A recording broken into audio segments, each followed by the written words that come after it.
Good afternoon and a very warm welcome to World of Sport. And let me say straight away, it's a delight to be back. And after an enjoyable holiday, a real pleasure to be in this chair once again. Well, we have a packed international edition for you today with visits all over the world. We're off to Australia, to Tibet, to Ecuador, to Hawaii. And from America's city of brotherly love, Philadelphia, we have a cracking World Championship punch-off.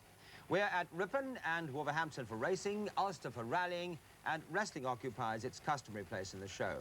Now, 8 sports are being covered today. At about 1 o'clock, it's World Championship boxing. Dwight Braxton, the WBC light heavyweight champion, has a rematch with the man from whom he took the title, Matthew Saad Mohammed. Champion Braxton tearing in the whole time. Matthew Saad Mohammed just can't keep him off. This is a remarkable light heavyweight champion, and it really is one of the toughest fights I've seen, murderous in its way. We have the conclusion of the World Swimming and Diving Championships, superb performances, new world records, and perfection from the American diver Greg Louganis. Defending champion, an inward 1.5 somersaults pike. And that's what makes Greg Louganis absolutely unbeatable. That wasn't an excellent dive, it was a perfect dive. The land beyond the Himalayas, Tibet, is where 3 adventurous young kayakers test their nerve and skill, shooting the treacherous rapids of the River Arun. At Hawaii, it's the powerful breakers thundering onto the beaches of Oahu that provide the top women surfers with a formidable proposition in their Masters Championship. And then we're in the waters off the Australian shoreline, where the big game fishermen are after the monster black marlin that lurk the deeps near the Great Barrier Reef.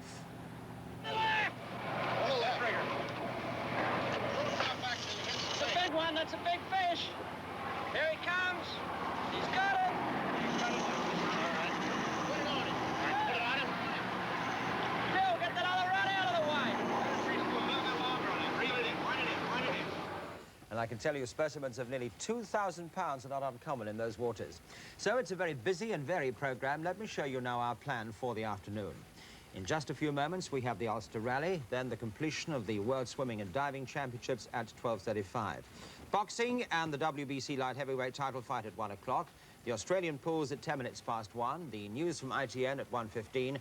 The ITV6 from Ripon and Wolverhampton at 1:20. And then kayaking from Tibet at 2:55.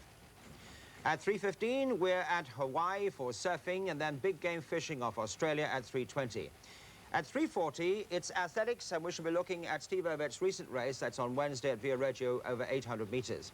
At 3:45, we talk to 2 Speedway stars, the world champion Bruce Pennell on the safety in the sport, and then to the English rider Kenny Carter on his recovery after that terrible accident just about a week ago in Ipswich. At 3:50, we have the news roundup. At 4 o'clock, it's wrestling, and at 4:50, we have the results service. Well, now, cricket. And Pakistan declared first thing this morning at their overnight total of 428 for 8 in the second test at Lord's, and then quickly took a wicket.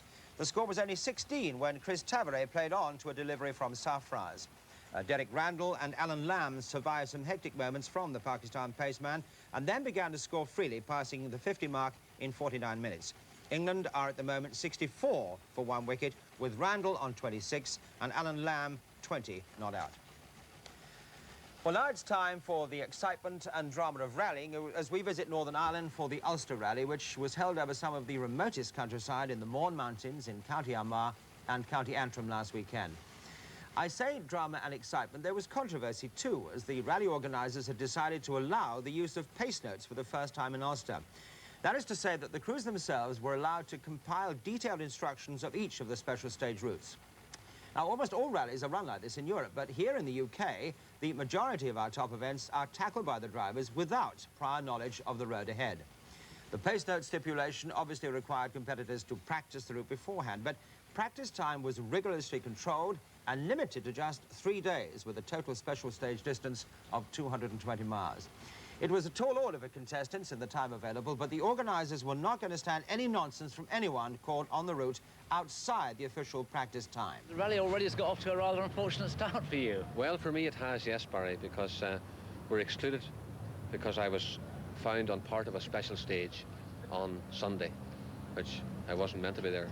But I was coming from a friend's house, I passed part of the special stage, and that was it. I didn't think anything of it.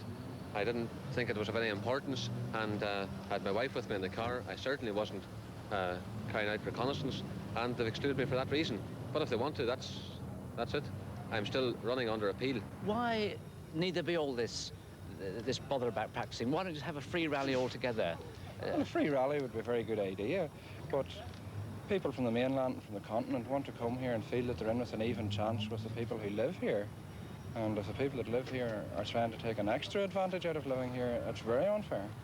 And so your idea is to try and attract these people by doing this, to make it fairer for foreign... That's correct. We believe that we can leave the situation that everybody is on a fair footing here, whether they're 10 miles from the stage or 1,000 miles from the stage where they live. I prefer blind rallying, but I think blind rallying in Ireland is a thing of the past, really. And I think this is the only thing the organisers can do now to make it reasonably fair and to get cross-channel competition. You've been here for the last 3 days having a look round. Yes. What do you think of the roads? Similar to Isle of Man. Maybe more bumpy and faster some stage. Are the bumps going to suit the Toyota? I don't know. Let's see now. We have set up a little bit harder now than before. Maybe it's okay, but we don't know yet. This is the problem. We practice in normal speed, in the standard car and standard speeding.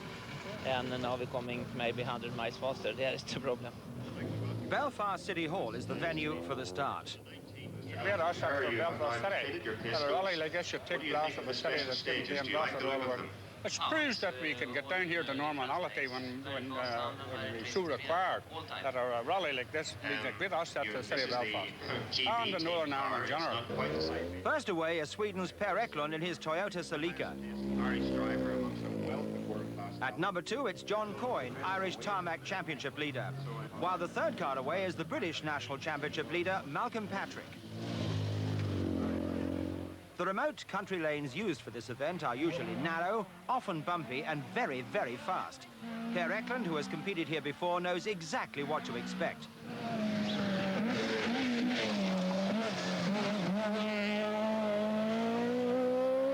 Dubliner John Coyne has been enjoying a good season with his Talbot Sunbeam Lotus, and after going off the road for a short time at the start of this high-pressure 21.5-hour event, he's surging back strongly in pursuit of the leaders.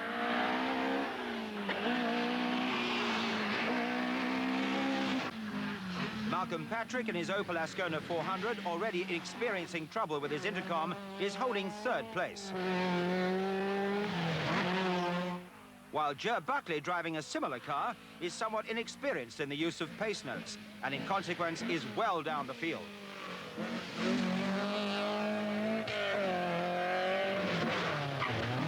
Initially excluded from the rally, John Lyons has been allowed to start pending an appeal, but he's off the pace and decides to retire after only 2 stages.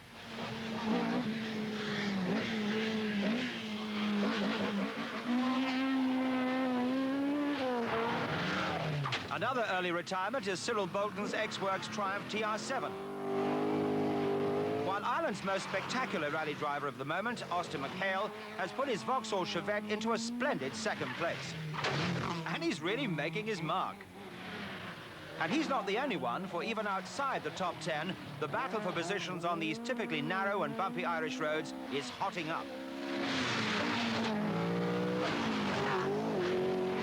As dusk settles over the Mourne Mountains, it's Bertie Fisher and his Ford Escort who has established an impressive lead. Chased hard by Austin McHale's Chevette. John Coyne has now fought his way up to third. And Eklund's Toyota holds 4th place. Ger Buckley searches for grip and traction.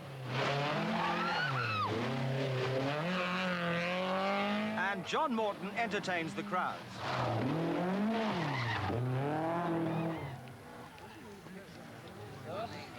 Dawn outside Omagh.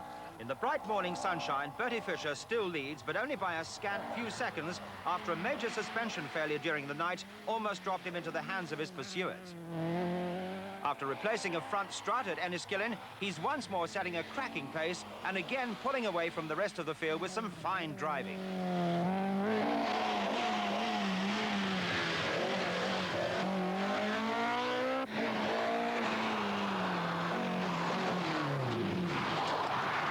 John Coyne's splendid bid for the lead is destined for disaster. Trying just a fraction too hard, he's about to get the Sunbeam out of phase on some tricky sweeps and dips and rolls his car spectacularly out of the rally.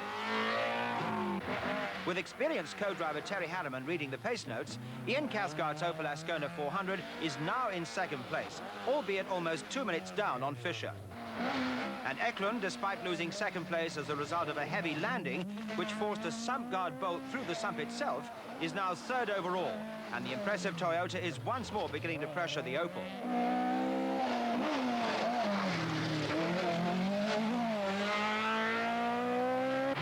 Dubliner Brendan Fagan's battered Chevette soldiers on in 5th place after a night spent coping with persistent electrical trouble, clutch maladies, and a number of close encounters with Irish hedgerows.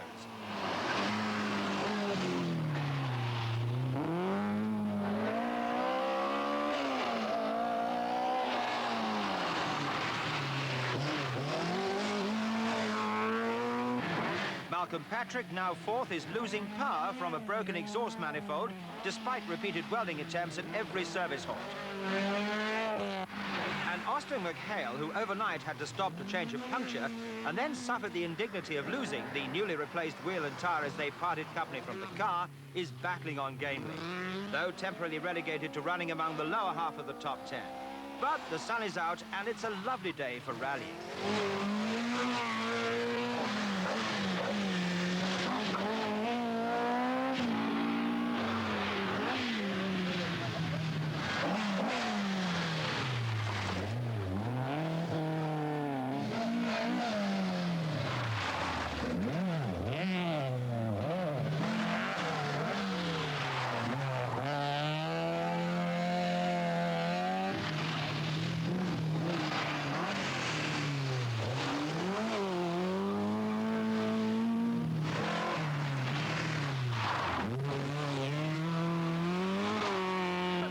As the rally heads north for its final high-speed phase over the Antrim Plateau, Bertie Fisher, who ran out of practice time up here, is firmly in control.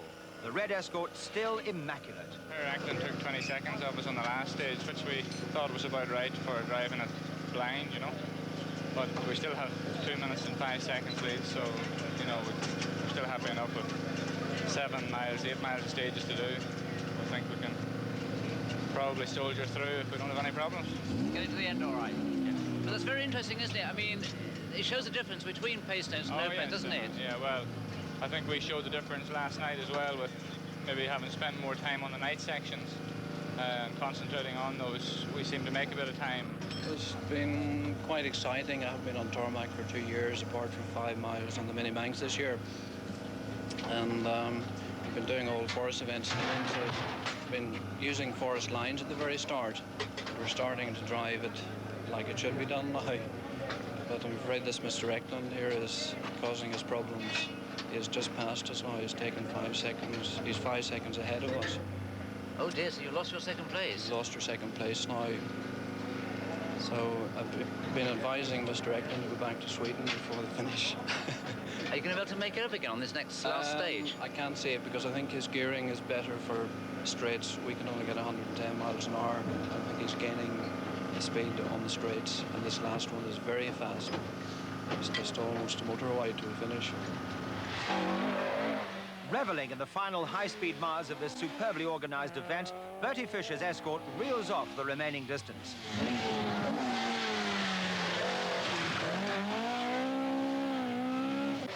Per Eklund, through to second place, is now poised to complete a most satisfactory outing in the Toyota Celica.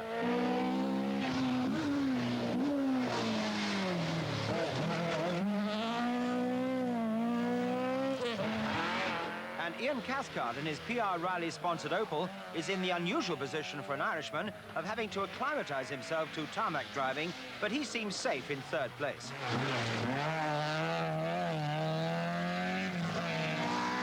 Malcolm Patrick's broken exhaust manifold and attendant fuel vaporization problems with the Opel Ascona leave him fourth. While Brendan Fagan's trail of disasters, which now include an inoperative starter motor and continuing electrical trouble, have nevertheless failed to stop his Vauxhall Chevette.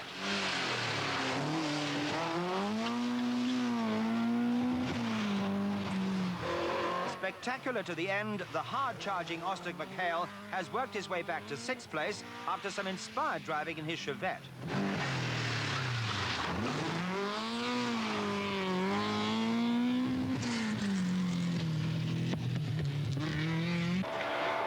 so Bertie Fisher moves remorselessly on towards his first international rally victory.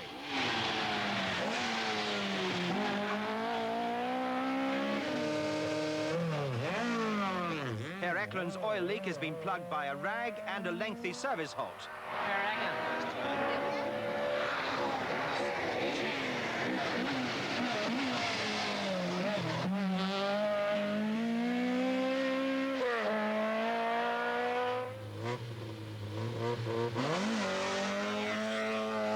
And Ian Cathcart seems to have got his racing lines perfectly sorted out now.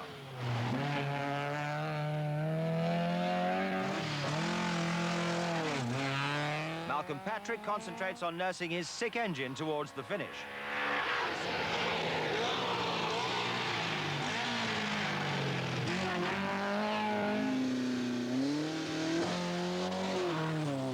While two Vauxhalls follow two Opals home. The irrepressible Austin McHale in 6th place.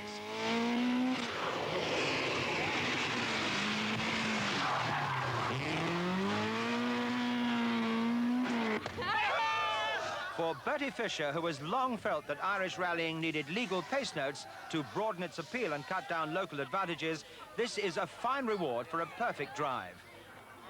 And the Lord Mayor seems happy to share in his success.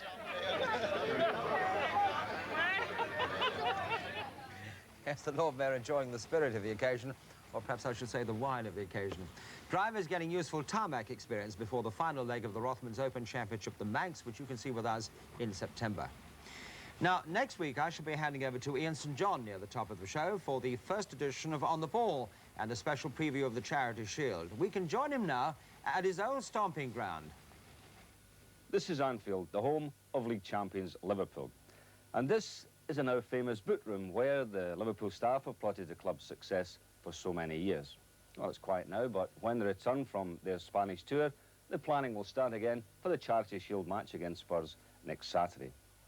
Well, next week On the Ball returns, and I'll be at Wembley with Jimmy Greaves to discuss how the game might go.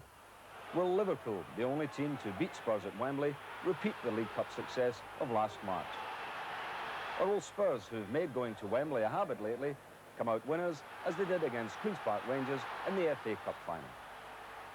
Well, it's ironic that Liverpool won both these trophies last season with wins against Tottenham. But you can be sure of one thing, Spurs will be out to redress the balance this time. Do join me and my guest, Jimmy Greaves, for a special Charity Shield On the Ball at 12:20 next Saturday in World of Sport. I noticed Ian said our boot room there, so he has that strong affiliations too with Liverpool. It'll be good to have him back and also to welcome Jimmy Greaves to the World of Sport team. Well, let's take a break at this point and then we'll return with the top tips and then World Championship swimming and diving. See you in just a moment.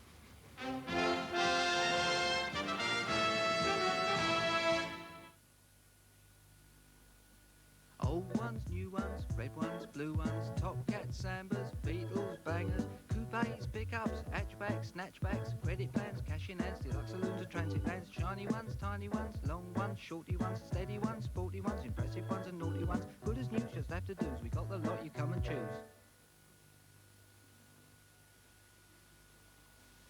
If you want a few roses for the house from time to time, you don't pull up the whole bush.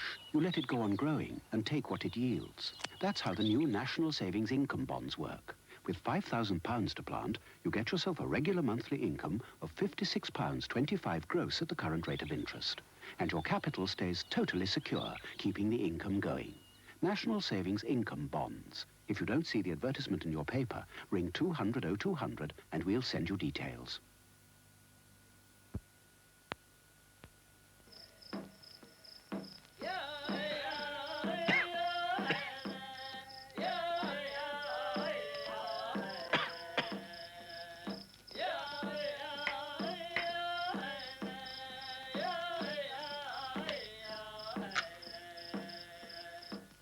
Cool, mellow, satisfying St. Bruno.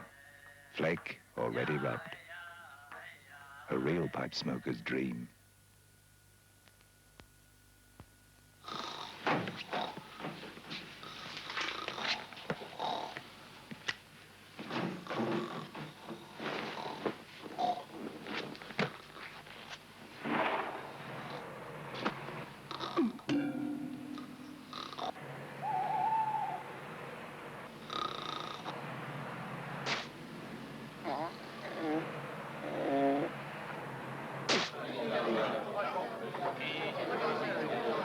Get away. Easy.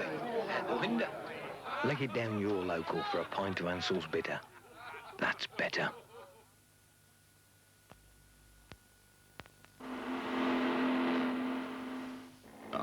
Here's one of those pelican crossings. What? It's all right, it's all right. They're very much like ordinary traffic signals.